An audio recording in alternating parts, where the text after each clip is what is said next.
Good day, everybody, and welcome to today's latest episode on my YouTube video series. And today we're going to talk about retirement in Johor Bahru 2025. What are the frequently asked questions? FAQ. So today's an FAQ session. We're going to go through some questions that many of you have been asking me recently. Ever since I did that video about financial independence, retire early, FIRE lifestyle in JB. So I think many of you are trying to plan, right, how to retire in JB. So let me go through some questions with you guys. Today I got 16 questions, 16 to explain. And before I start, I want to share with you one benefit about staying in JB. This is my haircut, my latest haircut, right? Only 15 ringgit, right? 15 ringgit, right? In those Indian barber shops in Malaysia, and they cut quite well. I think not bad, and always give you that mini massage at the end, which I think a lot of people enjoy. So this is one of the examples of lifestyle benefits and lower cost of living in JB. Okay, so let's start with my FAQ questions. Okay. First question, can a Singaporean or a foreigner choose to retire in Johor Bahru, Malaysia? Yes, you can. The question is how you define retirement, right? So when I say retirement, right, retirement means many things to different people, okay? So when I say retire, are you retiring full-time in Malaysia or just retiring part-time in Malaysia? So what I mean by full-time means you go to Malaysia and you don't go back one, means you don't go back to Singapore one, right? Which is very rare because I think in my experience, most retirees from Singapore still go back to Singapore regularly because they have the family, friends, things to do in Singapore. So most Singapore retirees are actually what I call part-time retiree. So part-time retiree means they spend some time in Malaysia, 3 days, 4 days in Malaysia, then they go back Singapore 3, 4 days, then they come back Malaysia again 2, 3 days, then go back Singapore 2, 3 days. So it's like an in-out thing, right? But because the travel pattern is not there's no pattern, right? The in-out 3, 4 days per trip, right? So then you can deem yourself as a holiday home, retirement home, right? And you don't need residency visa in Malaysia lah. You just use the normal tourist visa. Now Singapore and Malaysia have a 30 days, 30 days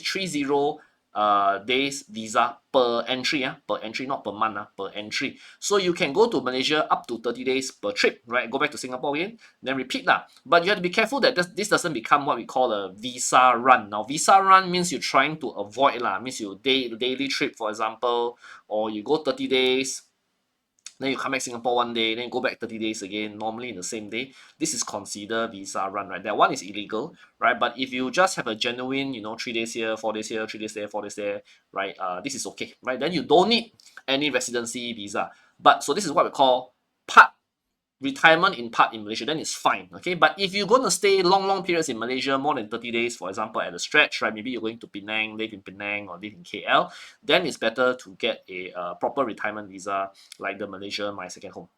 Do I need Malaysia My Second Home visa? And which MM2H visa should I apply?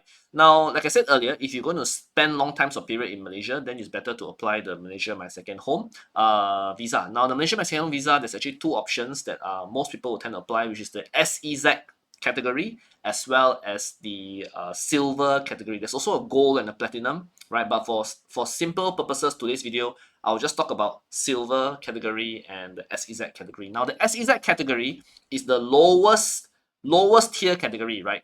Where there's only two financial requirements. Number one, you buy a property in Forest City, right? Which is minimum 500,000 ringgit, right? You can get a 1 bedroom for that price, and you need 32,000 US dollar in a fixed deposit in a Malaysian bank, right? If you are 50 years old or above. If you are younger than 50, then it's 65,000 US dollars in a fixed deposit. This money is yours, right? It belongs to you. It doesn't belong to the government. You can take back this money after the visa, you no longer renew the visa, right? So with that, you can get a 10-year visa for you and your family, right, to live in Malaysia. So this is SEZ category. But most people today, sometimes they don't want to apply SEZ category because they don't want to buy a property in Forest City, right? They don't want to live in Forest City, or they consider Forest City as a property purchase which is not very sound. So they rather go and buy somewhere else, right? And for that, then they will go to the silver category. Now, silver category, right? The two financial requirements: you buy one property in Malaysia, can be anywhere in Malaysia, doesn't have to be in Johor. Minimum 600,000 ringgit, okay? And you must have a fixed deposit of 150,000 US dollars, of which actually half, right, 50% you can use to buy the property actually. So in that case, effectively, it's only 75,000 US dollar in a fixed deposit. Okay, and with these two requirements, you can get a 5-year visa for you and your family to live in Malaysia. Okay, so some people maybe ask, hey Ryan, 5 years, 10 years visa, that's too short. How can I be sure that will be renewed? Actually, so far all the renewals are okay, right? Even for all the previous iterations of MM2H. So don't worry too much about renewal. Renewal confirm can be done. It's just that as long as I said you don't commit any crime, you didn't do any illegal thing, right? You should be okay to renew one. Actually, don't worry too much about renewal, right? The 5 or 10 years actually just dictates how often the renewal needs to be done. Okay, so these are the two categories of Malaysia by second home. If you need to apply for Malaysia my second home, be very clear first whether you need MM2H or not. Not everybody needs MM2H because, like I said, right, if you come from Singapore, then you may just do in out because you stay in Singapore still for a good amount of time, so you may not need MM2H, right? If you come from UK or US, you only come to Malaysia like for maybe 1 or 2 months a year, then you also don't need MM2H because you have like UK citizen and US citizen is a 90 days visa. So why you need MM2H, right? You only need MM2H if you're going to live for like long periods in Malaysia. You don't go back to US, don't go back to UK, then yes, you apply Malaysia my second home lah. But if you're only coming here for a month or two, yeah, technically speaking, you don't need MM2H actually, right? So MM2H is for real retirees who put down roots here in Malaysia. Then you get this MM2H visa. Can Singaporeans or foreigners buy property in Malaysia? Yes, you can. There is no real restriction. Any Singaporean or foreigner can buy property in Malaysia. You do not need MM2H, right? You can buy property in Malaysia without MM2H. MM2H is not a necessary. Of course, for like I said earlier, if you buy MM2H, if you need MM2H, you need to buy property. But the inverse doesn't apply, right? You can buy property without MM2H, right? If you just want to buy the property lah. So there are some rules, of course. For the state of Johor, the minimum purchase price for foreigners is 1 million ringgit. I repeat, the minimum purchase price for foreigners is 1 million ringgit in Johor. So in general speaking, you need to have a budget of around 1 million lah. Of course, but then again, there are exceptions. Okay, so like the state of Johor has exceptions. Like KL, Penang, there's no exceptions, but Johor have some exceptions. So the exceptions are places like Medini, right? The entire area of Medini, this rule doesn't apply. So foreigners can buy very low. You can buy as cheap as 300,000 in Medini, in fact, right? For Medini, right? And some areas like Danga Bay, JB City Centre, those condos there, the government last time gave them exceptions as well. So for those places, usually they are using price minimum 500,000 ringgit. So there are some condo projects in JB, usually in town, right, where they have exception to sell at 500,000 ringgit or higher. What kind of property can I buy as a Singaporean or a foreigner in Malaysia? Okay, you can buy basically any type of property, right? You can buy landed, you can buy freehold, you can buy condo, you can buy leasehold, you can buy anywhere in Johor. There's no real restriction in that sense. Of course, you have to buy an international lot property which is meant for foreigners. But as I said earlier, the minimum purchase price for foreigners is 1 million ringgit lah. So for 1 million ringgit, what can you buy? Okay, so if you want to buy landed, for example, you need to have a budget of at least 1 million ringgit lah. They won't sell you landed 600,000-700,000 one to foreigner. Right? In these cases, these properties will not be foreigner eligible. So if you want to buy landed, your minimum budget is 1 million ringgit or higher. In many cases, will be higher. Like even today, you want to buy landed for just over 1 million ringgit, also not easy, not many listings. Okay. If you want to buy a condo, if you're okay to buy a condo, then you can get a condo in town, right? 3-bedroom, maybe 700,000, 800,000 ringgit onwards. The more prime the location, the better the quality. Of course, the prices can be higher. You can go as higher as more than 1 million ringgit in many cases in town center. If you go to further off locations in the suburbs, like in Medini or Austin, you can probably get a 2-bedder for about 600,000 ringgit. 3-bedder also about 600,000 ringgit in the outskirts area. So it's cheap, bigger for the same amount of money if you go further away lah. So yeah, and you can go as low as even 300,000 ringgit to buy a studio in Medini, right? If you really want to go in with a low budget and buy something small lah. What are the main issues to consider living in a landed versus living in the condo? Number one, I tell many Singaporeans, if you come to JB and you want to buy landed, you must understand that landed has its own set of problems. Number one is normally maintenance. Landed house, right? You need to maintain the land outside. You cut the grass. You need to clean the outdoor, repaint the outdoor get yourself. No one will do it for you, right? House is bigger, right? A typical landed in Malaysia normally has 4 bedrooms. So if there's 4 bedrooms and only you and your spouse staying, then 4 bedroom for what? Okay, the house will be very big. Then you end up spending a lot of time cleaning the house, right? Of course, you can pay people to do it. Like you can pay people to be your gardener, pay people to clean the house for you. But it's work lah, right? You also need to open the door, ma. The gardener come, you have to open the door for the gardener, right? It's not like you can just walk away and the gardener will come by himself, correct? So this is work and time, right, spent to maintain a landed house.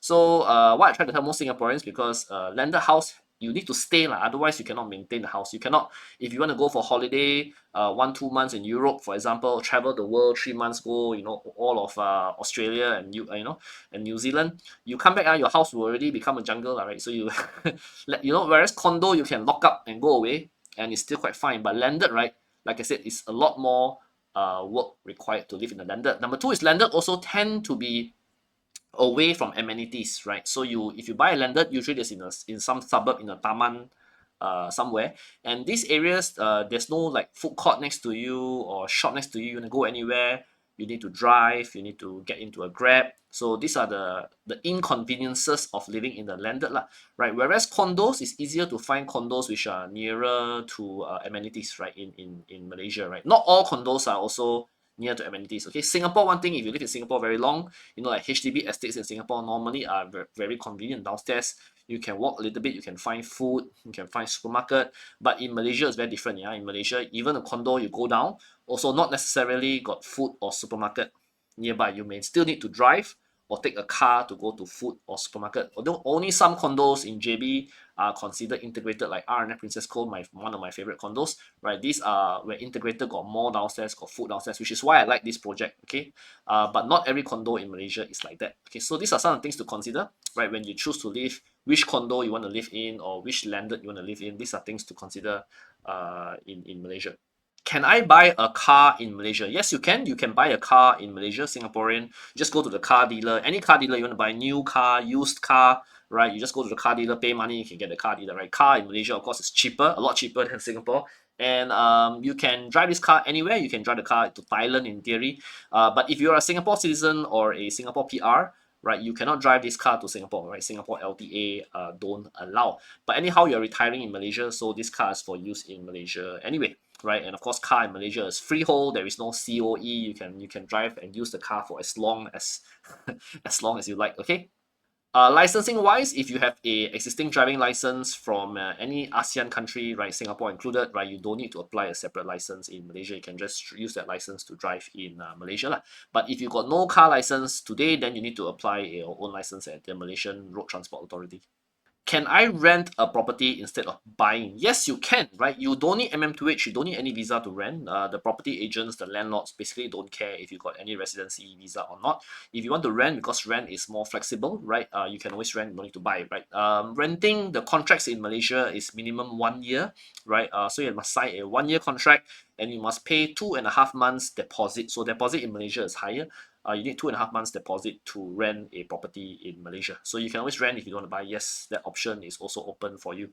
If I own a HDB in Singapore and it's still under my MOP, minimum occupation period, can I buy a property overseas in Malaysia? Now, whenever you buy a flat in Singapore, whether it's a BTO or a resale flat in Singapore, you are subject to a minimum occupation period of at least 5 years, right, in Singapore. So if you are still under MOP, right, this flat was bought below 5 years, you cannot buy any private property even overseas. So the answer is no.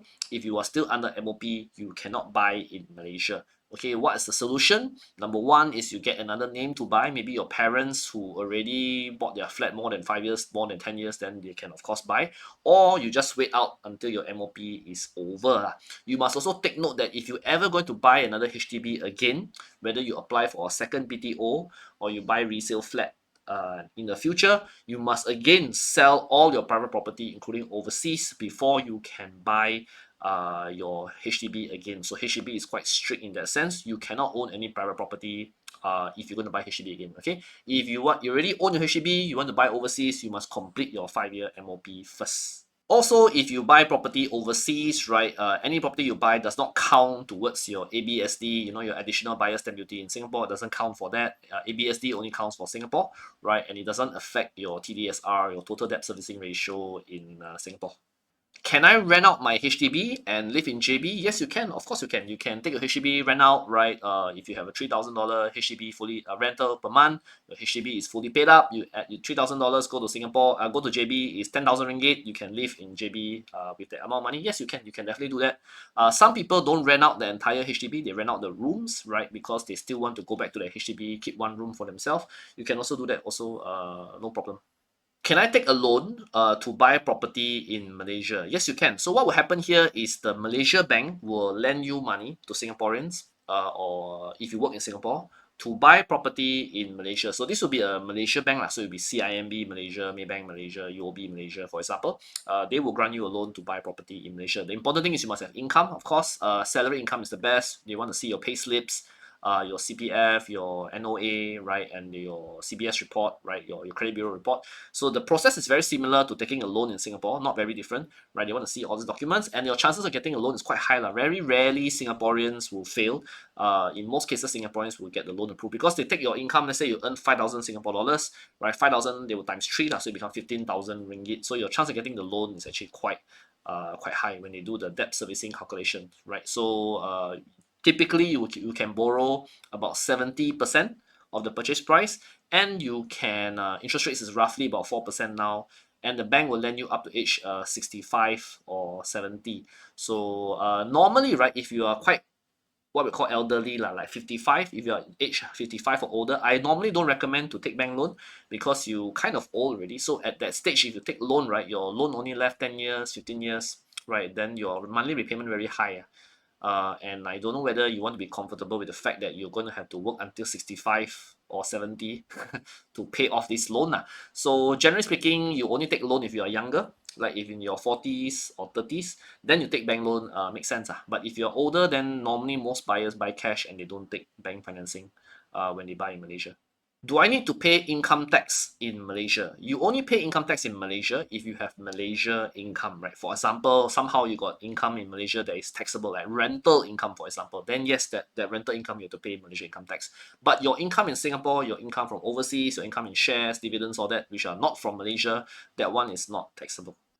Where are the popular places to buy or stay or live in Johor Bahru? Where do normally Singaporeans and other foreigners live in JB? Now, there are a few common places, right? The most popular place is probably JB City Centre itself, where most Singaporeans know very well. So JB City is, City Square and environments where KSL is, Mid Valley, this whole area lah. The Taman Sentosa, Taman Pelangi, all these places. It's a very common place because this is where most Singaporeans know JB, right? And there's a lot of food, entertainment nearby, and of course it's near Woodlands Causeway to go back to Singapore lah.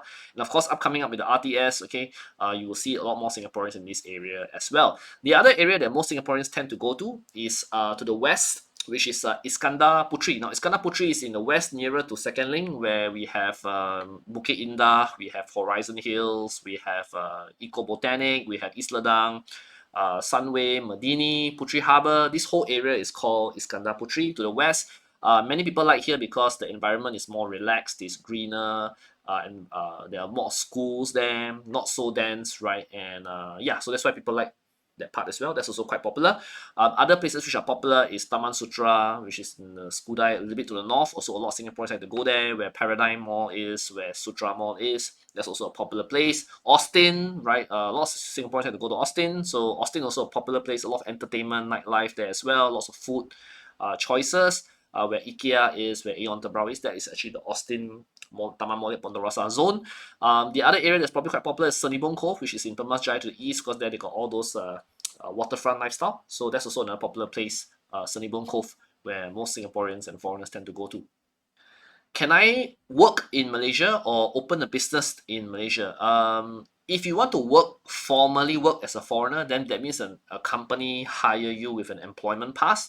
I think it's going to be quite rare. I don't know if you can get such a deal. Then of course, yeah. I mean, you can technically get employment pass. Someone hire you, apply for employment pass for you. That is possible. But I think in most cases, as a retiree, any work you do will be very informal. They pay you informally, right? No salary, slip one kind of scenario. If there is such a thing, lah. You Yeah, and if you want to open your own business, you can. You can open a private limited company, right? We call it Sendirian Berhad in Malaysia, but it's the same as a private limited. You open a company in Malaysia, you are the director, shareholder, you run any business.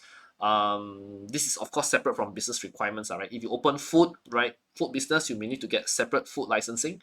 But generally speaking, you can open a company in Malaysia, no issue, right? Only question is this company do what lah, right? If you want to do business in Malaysia, then depending on the business, they may have its own regulation, right?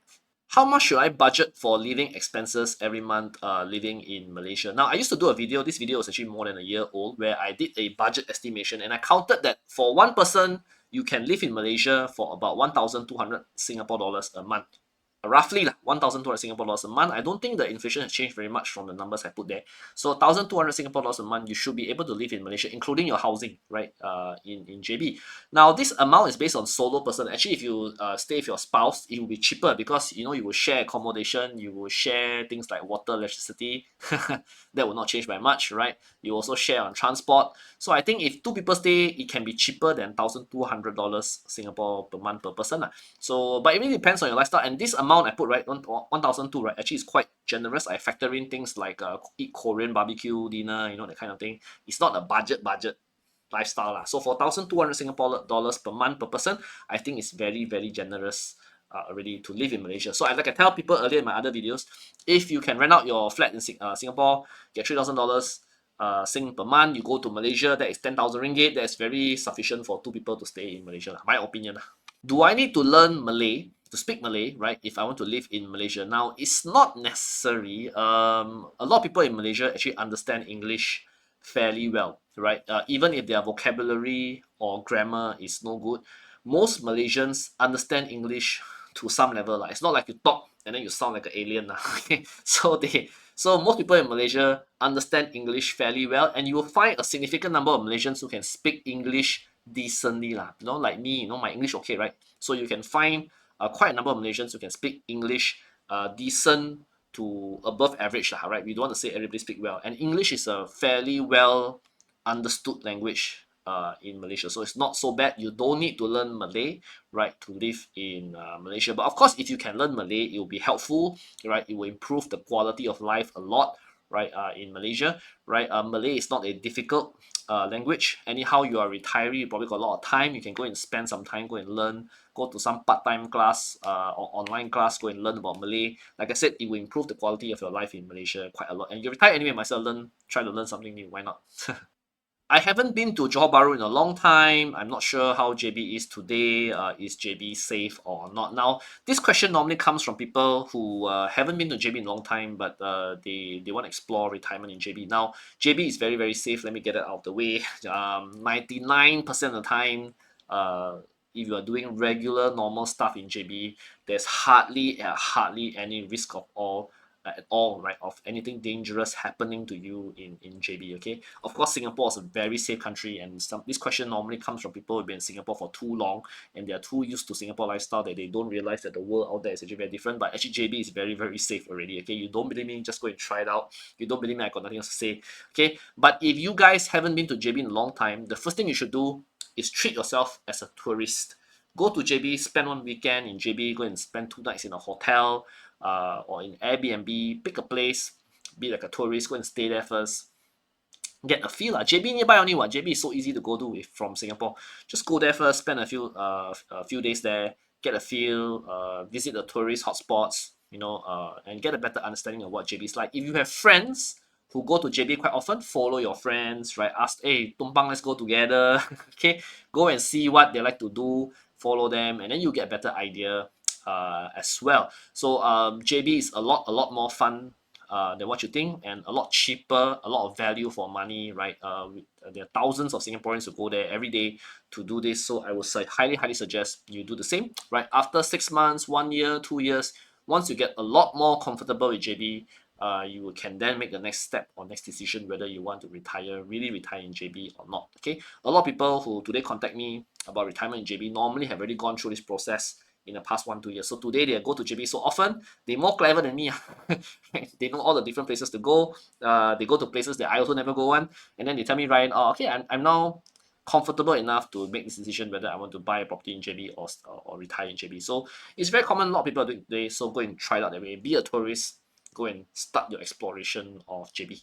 So thank you very much. That's all the 16 questions I have answered. I think I've answered 16 questions here. So if you guys enjoyed the FAQ and the answers there, if I missed out anything, please leave a comment below. I'm more than happy to answer you in the comments below. If there are any questions I didn't cover or I didn't clarify well enough, please leave a comment or question below. More than happy to answer you as soon as possible. I am a property agent, so I help people buy property in Johor or rent property if they want to. So in case you guys want to buy property in JB or rent property in JB, please recommend me. Right, this is my number 81261626 is my Singapore number. You can contact me here on WhatsApp. I'm more than happy to have a non-obligatory discussion about to start your property journey in JB. Okay, I also work with many other property agents in Johor Bahru, and I can also recommend agents if I am not the best agent there. ERA as an agency, we are also in JB right now. So yeah, we cover most property areas in JB if you need.